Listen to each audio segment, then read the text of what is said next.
Hey everyone, Pete here. Thanks for joining me today for this review. Excellent shoe I'm reviewing today. It's called the New Balance Fresh Foam 1080 version 10 or V10. That is this guy right here. Just as always, just so you know, nobody paid me to do this review and nobody even gave me a free pair of shoes to do this review. Bought it with my own money. I have not done a performance review. I haven't even run in them yet, other than just, probably, for about 20 steps or so with them since I pulled them out of the box. They do feel very nice, but I run about 25 to 30K a week, and I'm going to start that in just a few minutes after I'm done this intro to this video, and then I'll get back to you next week, which will be in a few minutes video time, and we'll tell you a bit about the performance issues that I found, or the good, the bad, that sort of thing. The overall idea is that it is, first of all, it's a super well padded shoe with the Fresh Foam midsole, but it's not as sort of gushy and padded as some of the Hoka's. A lot of people have compared these to Hoka for a lot of reasons, and I tried them both on. I've run with them both just a little bit in doing some tests without buying them, and they're a bit different. They're not as gushy and squishy, all right, but they are, and here's the main takeaway, these are 4-foot biased. It doesn't mean they're 4-foot strike shoes, but they're 4-foot biased, which means there's a little bit more padding on the front of the foot near the toe box under the forefoot than an average Hoka would have. Hoka, it just seems to be from about here to here. The midfoot seems to have a lot of padding, and this is just distributed a little bit different. Same type of padding, but just distributed a bit differently. So that's the idea here. And guys, if you're not sure what I'm talking about when I say 4-foot strike, you can check out, we have a link, it's a link below, and we'll also send you to it at the end of the video, to our review of they're called the Newton Gravity shoes. They're 4-foot strike shoes. I own a pair, great shoes. In that video, I talk all about what 4-foot strike is, the concept, the idea, why you would want one, and why every shoe I own is 4-foot strike biased. So it helps you have a 4-foot strike gait. And I won't get into that right now. It's all in that video, so you can check that out. I'll get into a couple of the specs just before I go on my own run, and so let's take a look at the details of this shoe according to some of my own measurements, as well as the information straight from New Balance. The overall weight of this shoe is not horrible. Now, I have size 11.5, and they weigh 10.8 ounces, so that's not that bad. They're not exactly like a racing flat minimalist, but for what they give you, I'm happy with that weight. There's an 8mm drop back to front, which it doesn't feel like it with these shoes. I've had other shoes with an 8mm drop, and they seem to be a little more droppy. My heel seems a little bit higher, but officially it's an 8mm drop. It's got a blown rubber outsole for really good rebound. That's kind of what you're looking at along the sole itself on the outside. It's got a booty type of a construction in sort of where your foot goes in. Really locks your foot in really well. Some people have had a bit of an issue getting their foot in because the tongue doesn't actually come right out to the very end of the laces, so you can shove your huge foot in there. I get it, but I still think it's stretchy material, so it's not really going to be a problem for you to put your foot in. There's an overall, sorry, I should have mentioned, it's sort of neutral cushioning. All right, so it doesn't have a lot of support, like an arch support inside and all this other sort of technical stuff. It's just sort of a neutral shoe, which a lot of shoes are.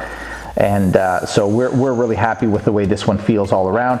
It has an engineered synthetic knit upper. They call it hypo knit. And of course, the Fresh Foam midsole is what's giving you most of the cushioning. There's an Ortholite cushion insole, and it's a moisture wicking kind of an insole, and it's really comfortable. It's in here. It actually does offer extra padding. Not that you even need it, but it's there for you, and it's a good quality insole for sure. There's what they call an ultra heel.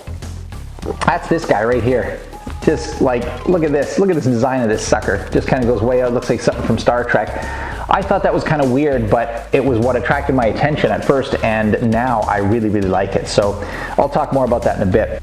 The last really kind of cool thing that this shoe has is it's got a potential Medicare reimbursement qualification.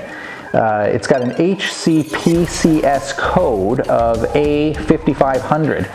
And you can look more into that, but they're so comfortable that they actually have orthotic, classification.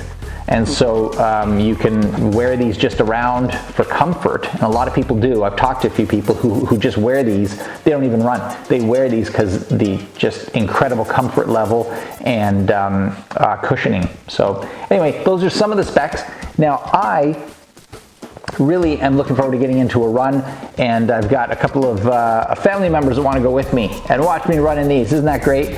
So I'm going to take off. I'm going to start running today, and in about a week I will get back to you with some more details after running about 30K, and it might be closer to 20, I don't know.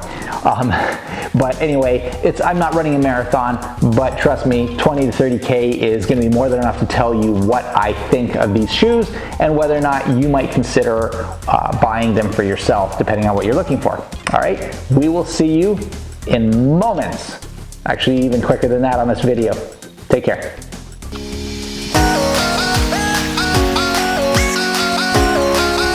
Alright guys, I'm back. I've done 25K since the introduction to this video, and here is what I think about these shoes. A couple of things. First of all, the toe box has plenty of room. Now I have a few shoes that they're starting to kind of wear out along the outside edge right here because they feel okay, but my foot, it's not a wide foot, these are just regular, but it seems to push the limits of width.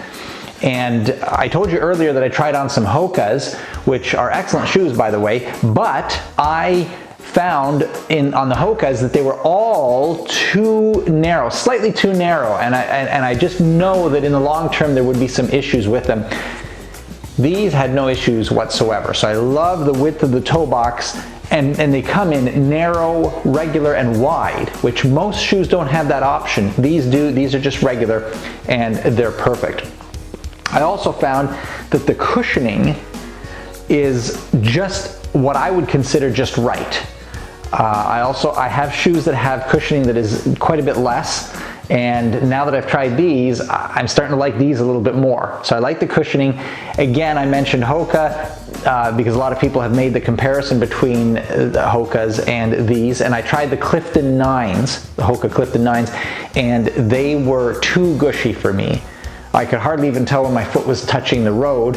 It was just, especially in the midsole, and they don't really fit my gait, which is more of a 4-foot biased strike.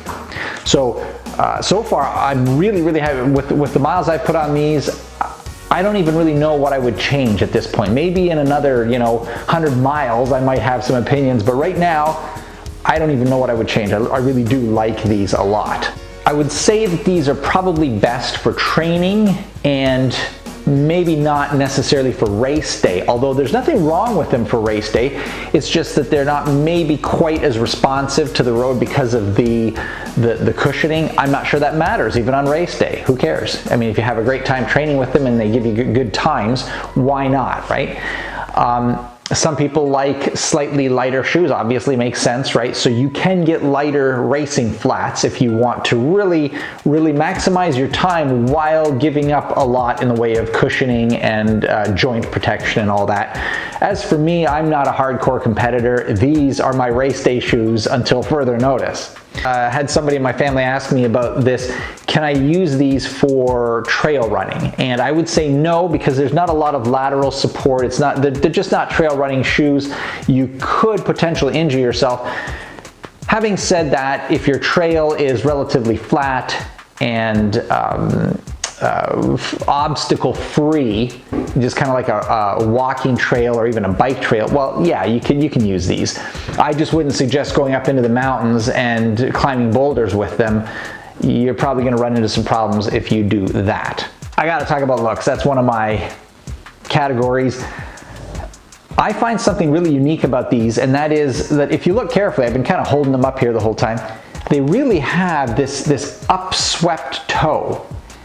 And at first when I saw them, I thought, really, am I gonna feel that? Is that a nice thing? Is that a good thing? Because there were no other shoes that I saw that I did research on, and I even dropped into a local store to check them out as well, and there are none that have this profile just sitting there on the shelf, or even photos on Amazon. So I wasn't sure what they would feel like, but they totally feel wonderful. I do like this rather than, having, this kind of profile, which a lot of the shoes do. I like this.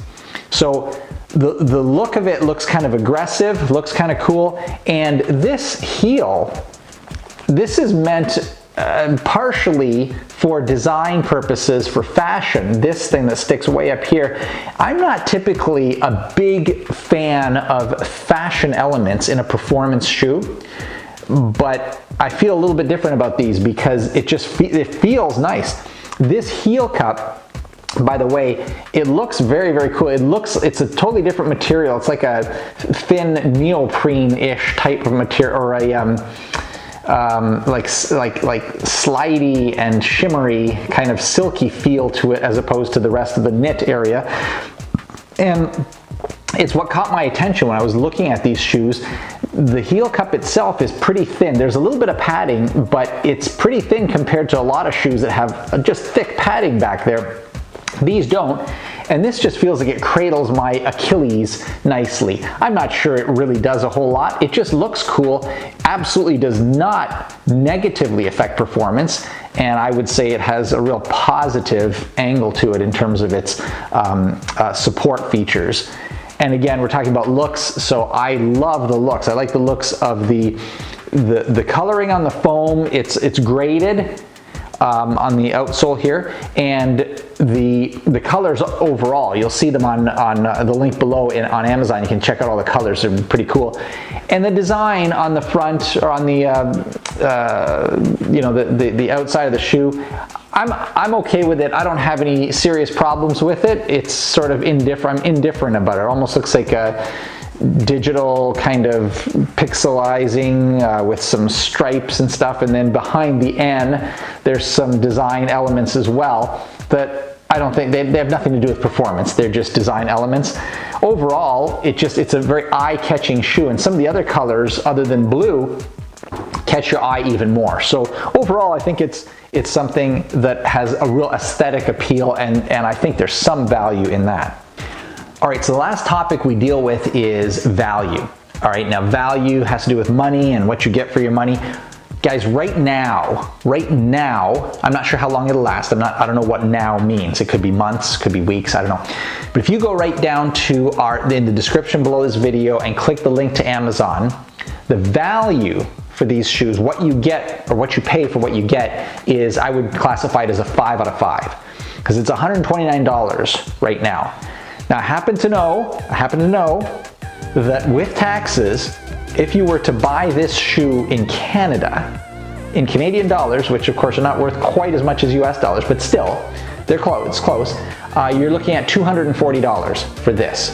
You guys in the US are paying $129. Just go buy it. Like, it is an incredible value. There's just no question about it. I've done my research. I spend a lot of time in Canada, as any of you know if you've watched a bunch of my videos, and I went to a local store. This was the most expensive shoe. It was listed at $211, and then taxes are killers here in Canada, 13%. So you guys have a great deal. And by the way, this is a new shoe. All the other new, this isn't even that new, I should say. It's not that new. It's been out for a number of months now.